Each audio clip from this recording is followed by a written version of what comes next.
سید الانبیاء والمرسلین اللہم صلی علی سیدنا و مولانا محمد وعلی آلہ و اصحابہ وبارک وسلم وصلی علیہ۔ دنیا کے تمام دیکھنے والوں کو، تمام چاہنے والوں کو، تمام پیار کرنے والوں کو، اور جہاں جہاں تک اس وقت میری آواز کو سنا اور مجھے دیکھا جا رہا ہے، جنید اقبال کی جانب سے انتہائی محبت کے ساتھ السلام علیکم۔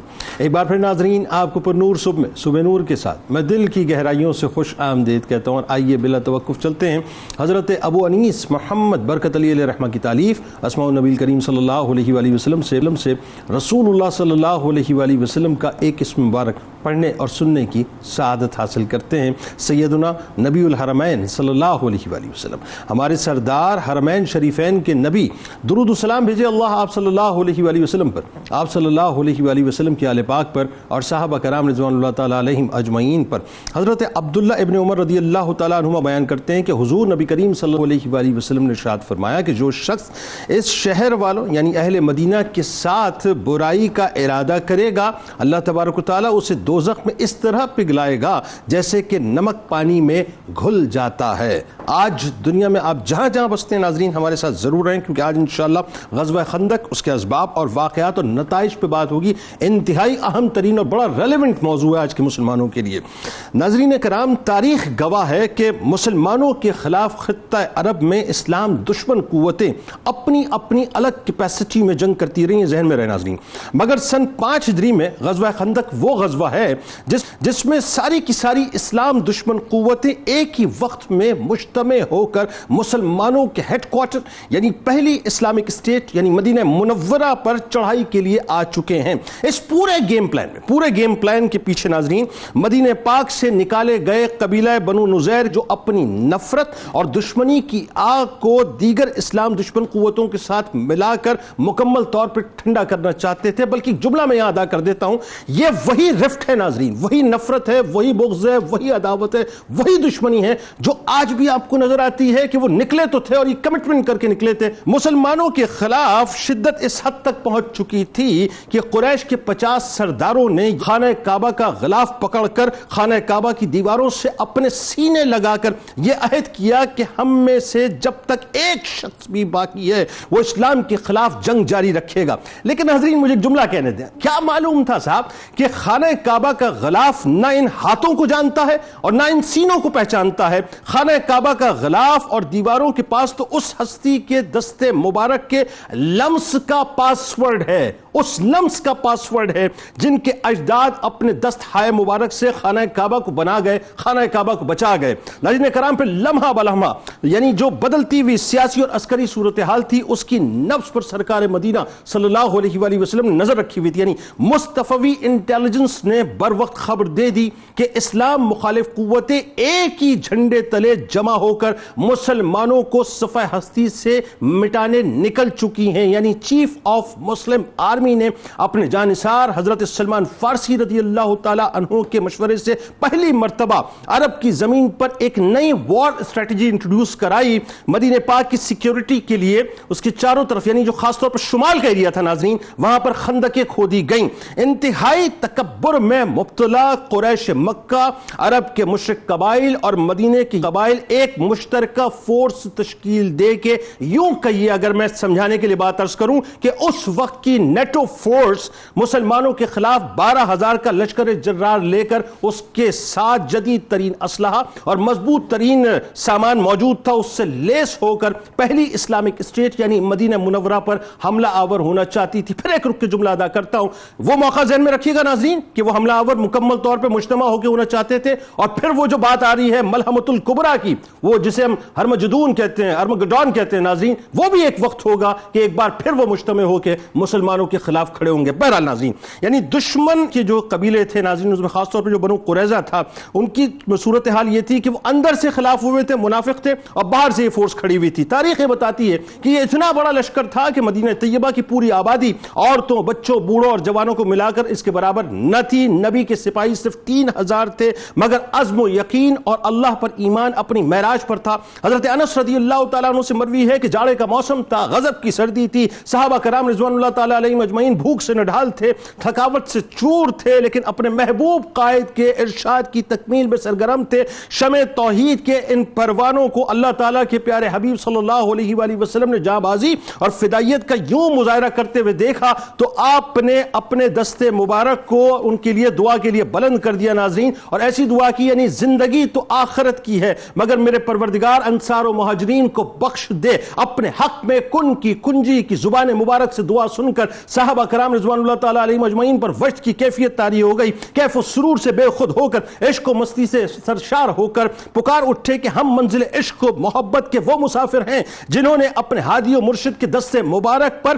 اس بات کے لیے بیعت کی ہے کہ جب تک ہم زندہ رہیں گے کلمہ حق کو بلند کرنے میں مصروف رہیں گے۔ ناظرین کرام، ظاہری حالات کی نزاکت کسی سے مخفی نہ تھی، سارا عرب بھرپور طاقت کے ساتھ امٹ کر آ چکا تھا، مدینہ پاک کا ماحول بھی سازگار نہ تھا، یہاں منافقوں کی بھاری جماعت بھی موجود تھی، فوج کے لیے نہ ساز و سامان تھا، نہ خوراک کا معقول انتظام تھا، سخت سردی تھی، یعنی یک بستہ ہوائیں چل رہی تھی، فاقہ کشی کا عالم تھا، پتریلی زمین پر خندق کی کھدائی کا کام جوش و خروش سے جاری تھا، خود قاسم نعمت خندق کھود رہے تھے اور بھوک کی شدت کی وجہ سے شکم مبارک پر 2 پتھر باندھے ہوئے تھے۔ دستے مبارک دعا کے لیے بلند ہوتے ہیں کہ اے اللہ اگر تو نہ ہوتا تو ہم ہدایت نہ پاتے، نہ صدقہ دیتے، نہ نماز پڑھتے، بس ہم پر سکینت نازل فرما۔ یہ سرکار علیہ السلام کی دعائیں ہیں، اور اگر ٹکراؤ ہو جائے تو ہمارے قدم ثابت رکھ۔ انہوں نے ہمارے خلاف لوگوں کو بھڑکایا ہے، اگر انہوں نے کوئی فتنہ چاہا تو ہم ہرگز سر نہ جھکائیں گے۔ تقریباً 1 ماہ تک ناظرین اس آصابی جنگ میں جہاں دشمنوں نے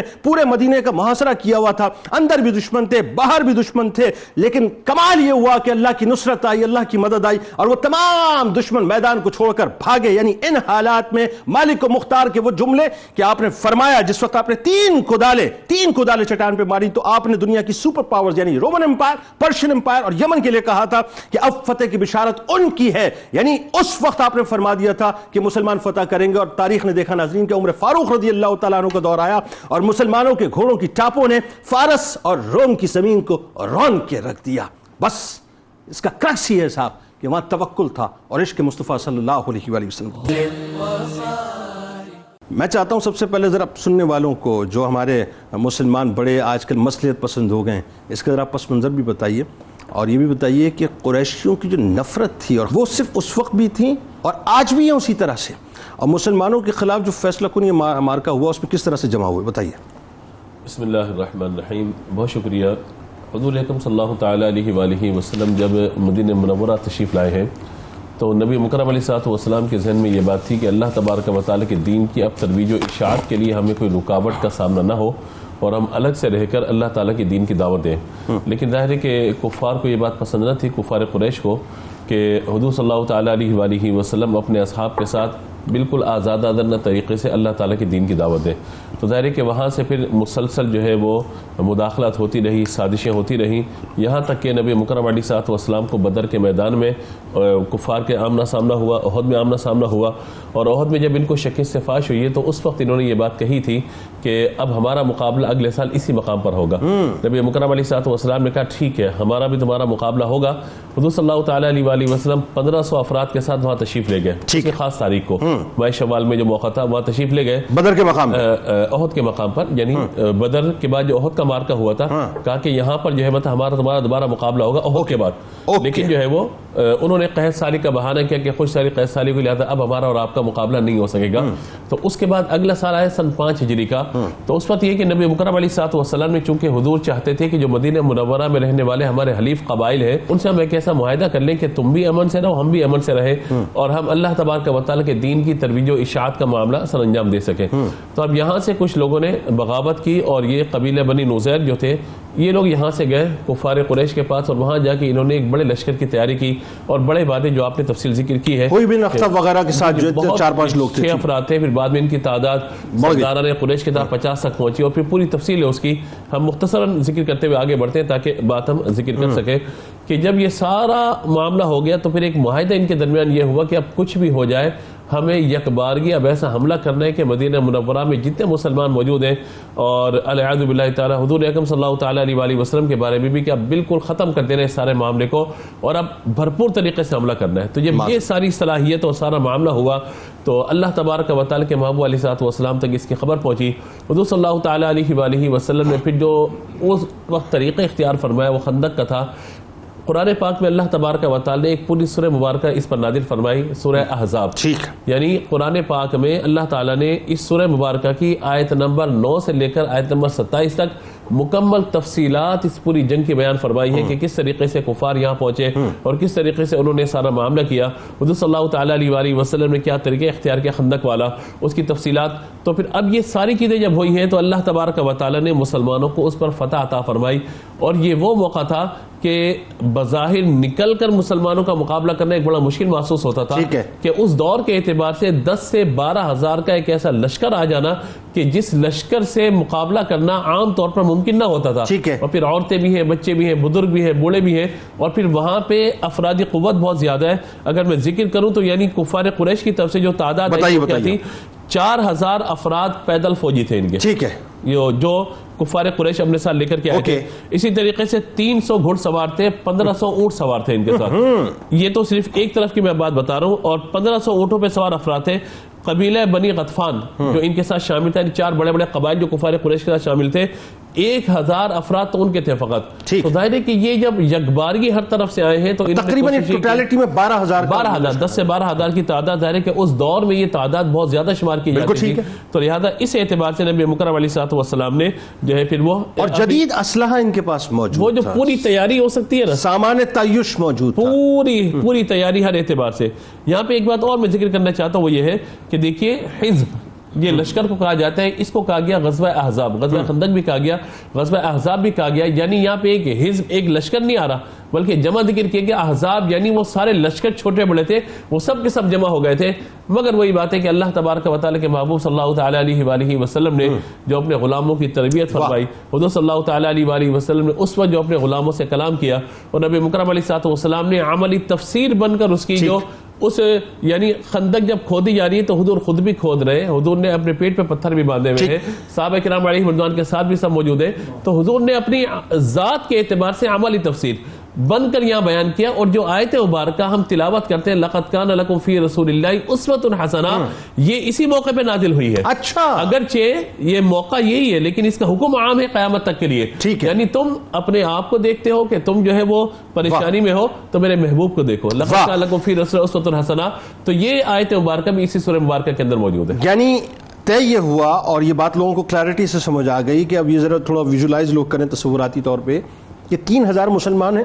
جی صحیح. اور وہاں پورا جو عرب ورلڈ ہے, اس عرب ورلڈ میں جتنی بھی مسلم مخالف قوتیں ہیں وہ سب کی سب مجتمع ہو کے سرکار علیہ السلام کے خلاف و مسلمانوں کو معاذ اللہ جو ہے تہس نہس کرنے کے لیے آ چکی ہیں. اور ظاہر اس کو بیسکلی اگر میں کہوں کہ اگنیٹ کیا, اس پہ آگے جا کے گفتگو کرتے ہیں. اب اس میں ایک بڑا اہم سوال ہے علامہ صاحب, اور آپ دیکھیے کہ آج بھی انٹیلیجنسیا کی بنیاد پہ جو ہے دنیا بھر میں سارا آپ کو پتہ ہے کہ جتنی بھی عسکری قوتیں ہوتی ہیں وہ اپنا یہ انٹیلیجنسیا کی بنیاد کے اوپر دنیا کے تمام ممالک کی خبر رکھتی ہیں کہ مووز کیا ہیں, عسکری مووز کیا ہیں, دفاعی مووز کیا ہیں, یعنی اوفینسو مووز کیا ہیں, یا معیشت کے اعتبار سے ہر اعتبار سے.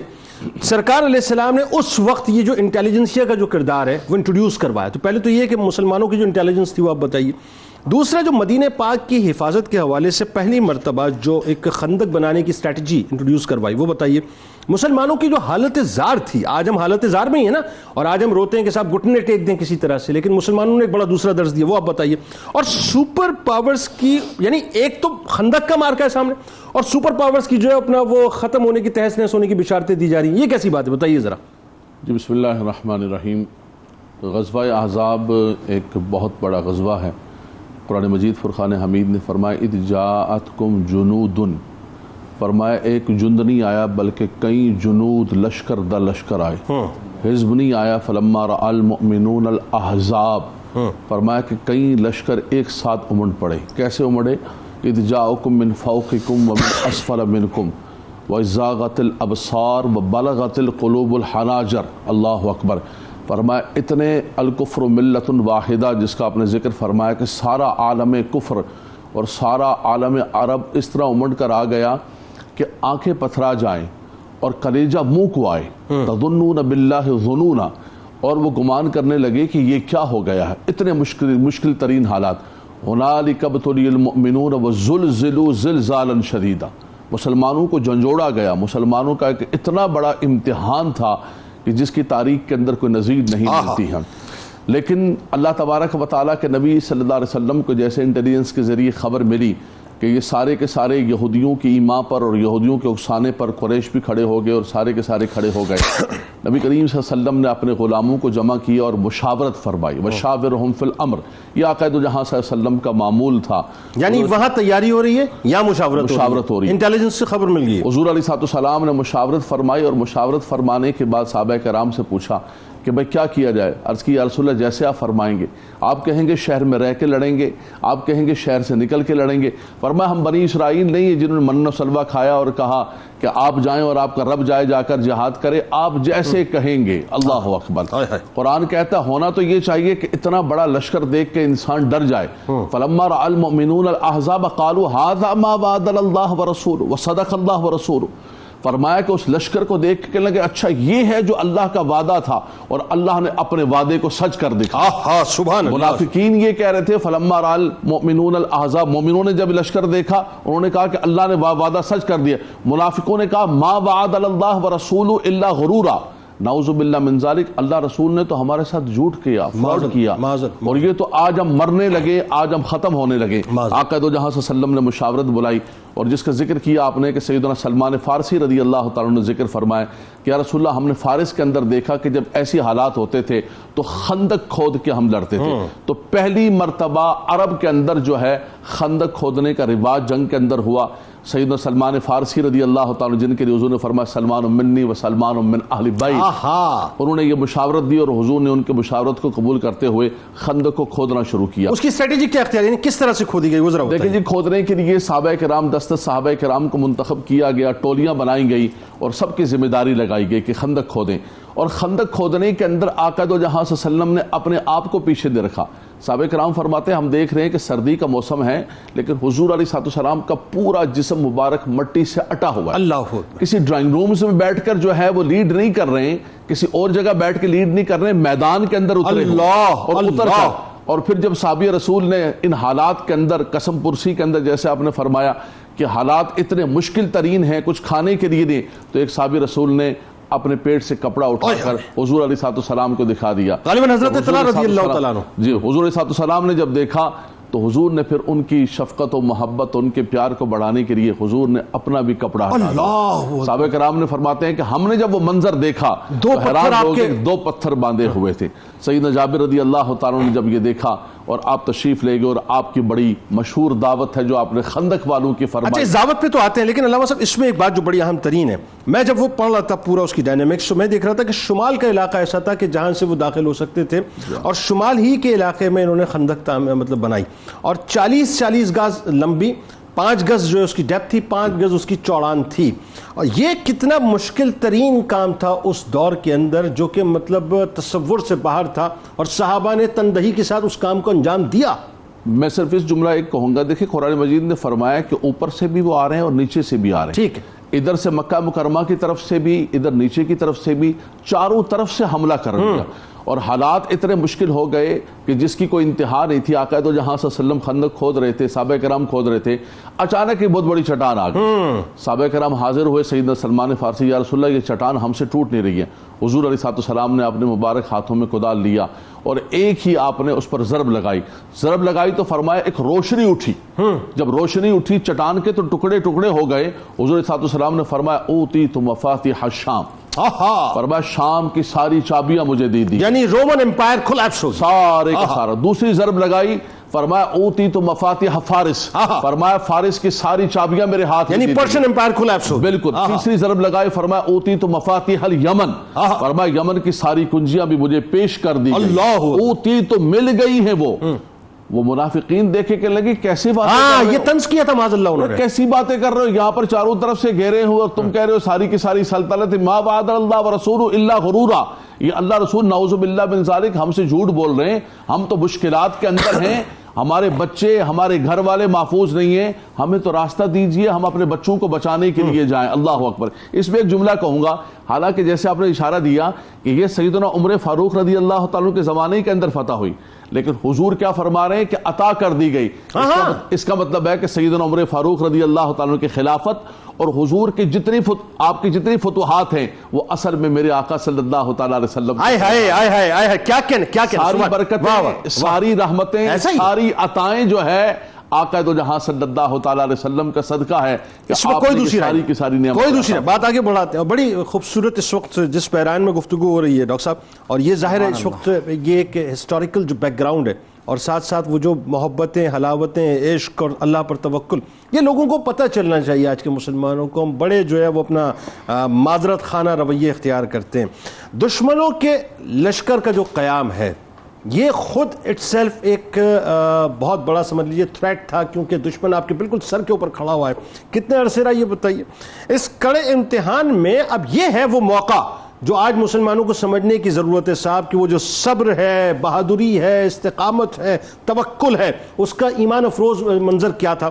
پھر جو مختلف جھڑپیں ہوئی اور خاص طور پہ جو مولا کائنات کی شجاعت ہے، وہ عبد وط کو جو واصل جہنم کیا تھا، بڑا زعم تھا اس کو کہ 1000 لشکریوں کے برابر ہوں۔ بتائیے ذرا۔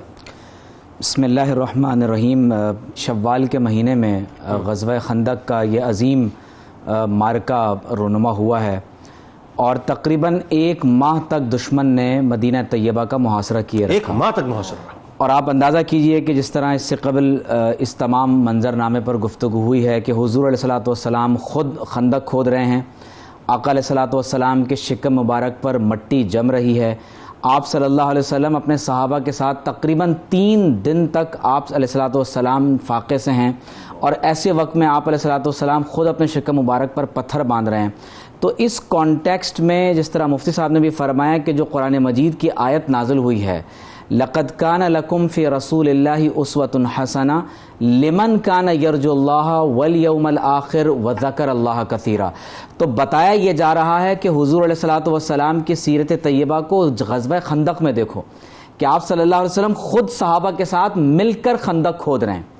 تو آپ علیہ الصلوۃ والسلام کی سیرت طیبہ قیامت تک کے لیے ایک عملی نمونہ بن گئی۔ تو آپ اندازہ کیجئے کہ اللہ تبارک و تعالیٰ کے حبیب علیہ الصلوۃ والسلام کے مقابلے میں نعوذ باللہ من ذالک جب یہ لشکر برسر پیکار ہوا ہے تو انہوں نے مجتمع الاسیال کے مقام پر اپنا پڑاؤ ڈالا ہے۔ ٹھیک ہے۔ اور اس مقام کو اسیال کا مقام اس لیے کہا جاتا ہے کہ برسات کے موقع پر تمام تر برساتی نالوں کا پانی یہاں پر آ کر اکٹھا ہو جاتا ہے۔ ٹھیک۔ اور بالخصوص نبی کریم صلی اللہ تعالی علیہ وسلم نے صحابہ کرام کے صبر اور ان کی استقامت کو جب دیکھا ہے تو حضور علیہ الصلوۃ والسلام کی دعا ہے کہ اللہم لا خیر الا خیر الآخرہ فاغفر الانصار والمہاجرہ، کہ اے میرے رب کریم اگر کوئی خیر ہے تو وہ صرف آخرت کی خیر ہے۔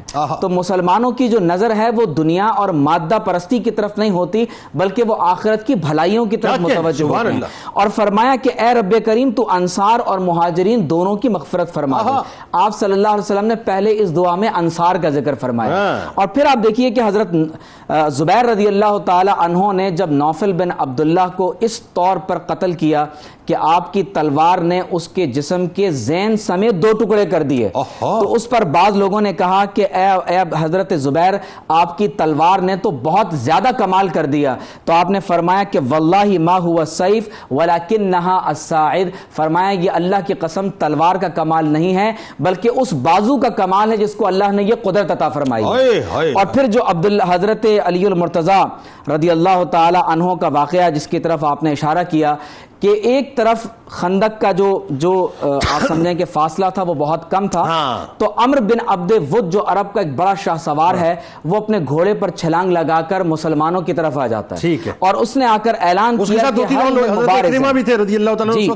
مسلمان نہیں ہوئے تھے، تو اس نے کہا کہ حل من مبارزن، کہ کوئی ہے جو میرا مقابل ہو۔ تو حضرت علی رضی اللہ تعالی عنہ کھڑے ہوئے، اور قابل توجہ بات یہ ہے کہ آپ نے اسے پہلے اسلام کی دعوت دی ہے اور فرمایا ادعوک الی اللہ و الی رسولہ و الی الاسلام، یہ ہے اسلام، یہ ہے اسلام. فرمایا کہ میں تمہیں اللہ کی طرف، اللہ کے رسول علیہ السلام کی طرف اور اسلام کی طرف دعوت دیتا ہوں. لیکن جب اس نے اسلام کی دعوت کو رد کر دیا تو آپ نے پھر اسے خود دعوت مبارزت دی.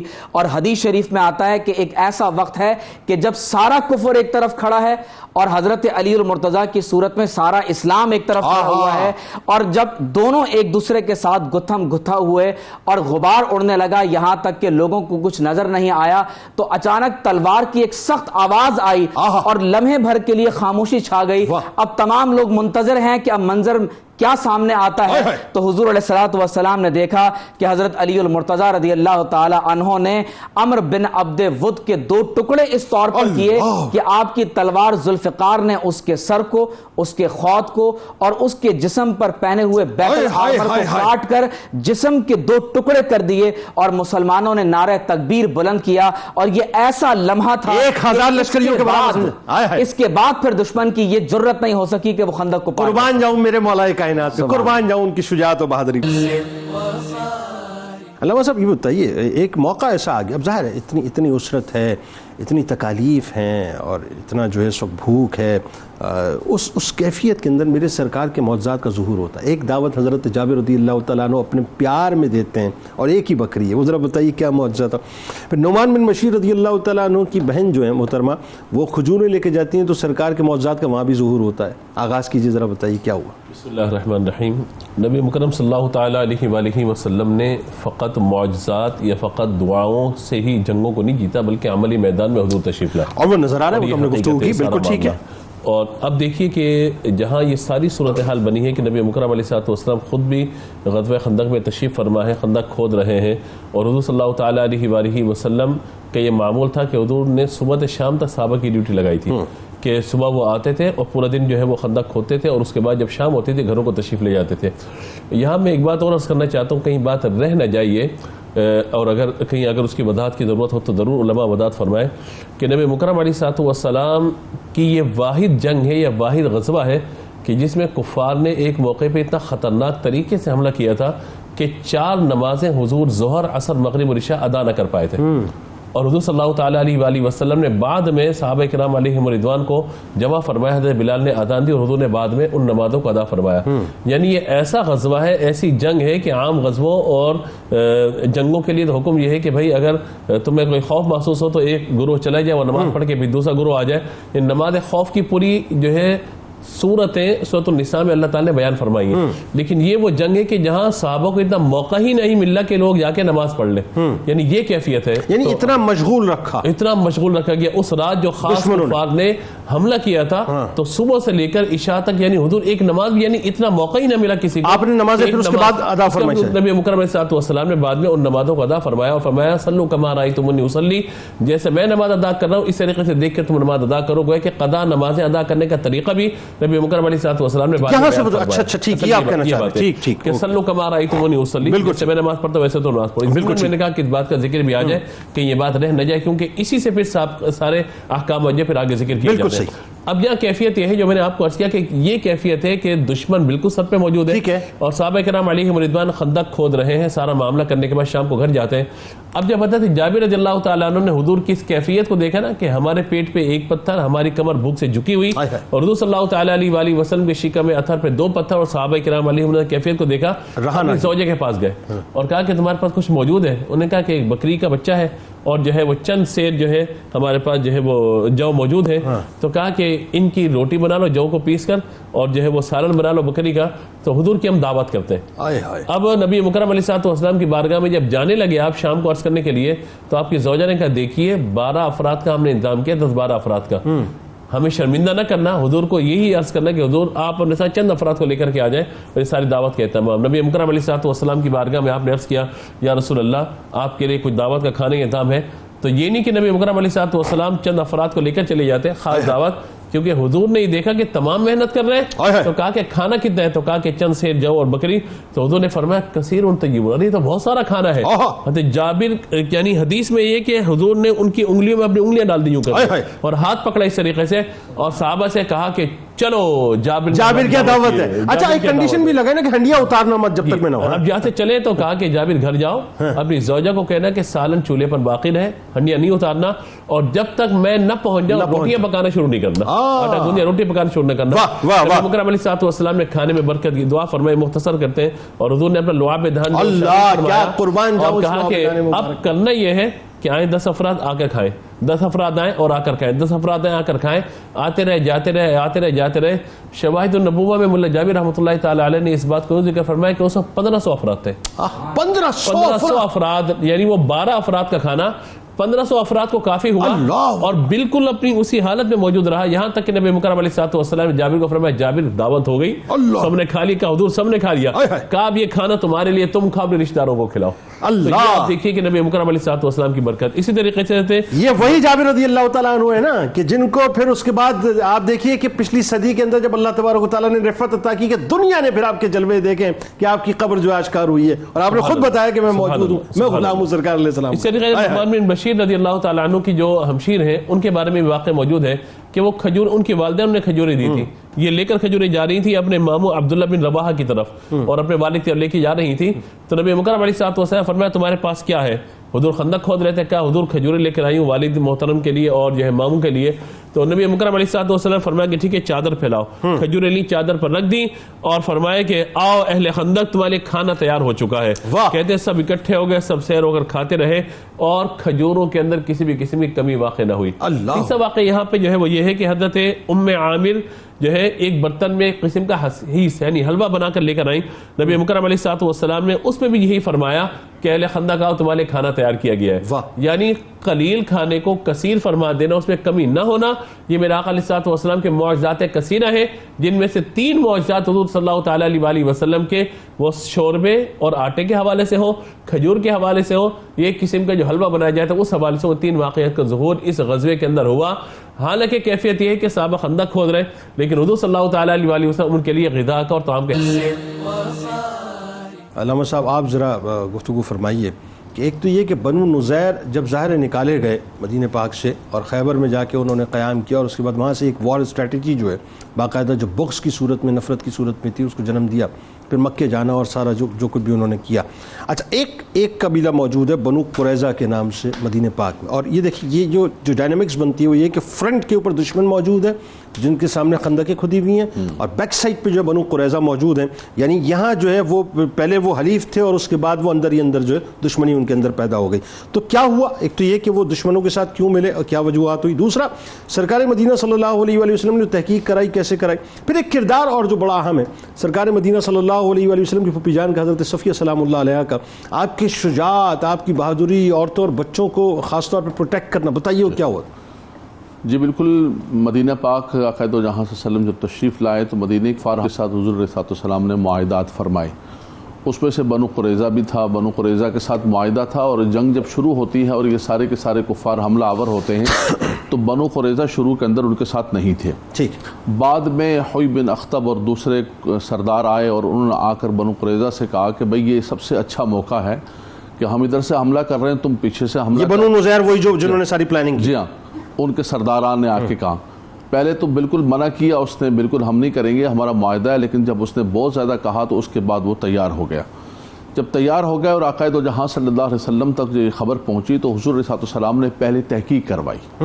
حضرت سعد بن معاذ کو اور سعد بن عبادہ کو بھیجا, اوس و خزرج کے جو سردار ہیں ان کو بھیجا کہ جا کے تحقیق کراؤ. جب تک تحقیق نہ ہو, یا ایھا الذین آمنوا ان جاءکم فاسق بنبأ فتبینوا ان تصیبوا قوما بجہالۃ فتصبحوا علی ما فعلتم نادمین. کہیں ایسا نہ ہو کہ بات پکی نہ ہو.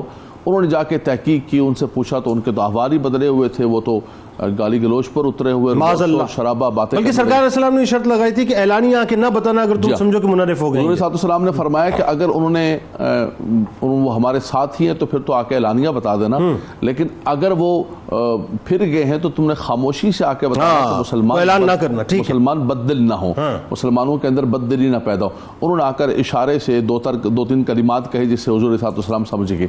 جب تحقیق ہو گئی, مکمل بات ہو گئی, اور ادھر جو ہے مسلمان جو ہے ایک مشکل ترین حالات, منافقین کو پتہ چل گیا تو منافقین نے بہانے کرنے شروع کر اچھا دیے. منافقین کا الگ رولا پڑا ہوا تھا. بالکل منافقین نے کہا جی بالکل ہمارے بڑا مشکل ہو گیا, اب تو قریظہ بھی پیچھے سے ہمارے گھروں پر حملہ آور ہو جائے گا. یستاذن فریق منهم النبی یقولون ان بیوتنا عورا, قرآن کہتا ہے وما ہی بعورا ان یریدون الا فرارا. فرمایا وہ کہنے لگے کہ ہمارے گھر محفوظ نہیں ہے. فرمایا گھروں کو کوئی بات نہیں تھی, ان کے دلوں کے اندر مرض تھا اور وہ جو ہے فرار اختیار کرنا چاہتے تھے. یہی کہہ کر اور جو ہے وہ سارے کے سارے منافقین تھے وہ نکل گئے. تو نبی کریم صلی اللہ علیہ وسلم نے جب تحقیق ہو گئی تو اس کے بعد حضور علیہ السلام نے حالات کو, احوال کو, ساری چیزوں کو تبدیل کیا. دوسرا, چونکہ بچوں کے لیے اور خواتین کے لیے ایک بہت بڑی حویلی ٹائپ جو ہے جگہ وہاں پر محفوظ کیا ہوا تھا.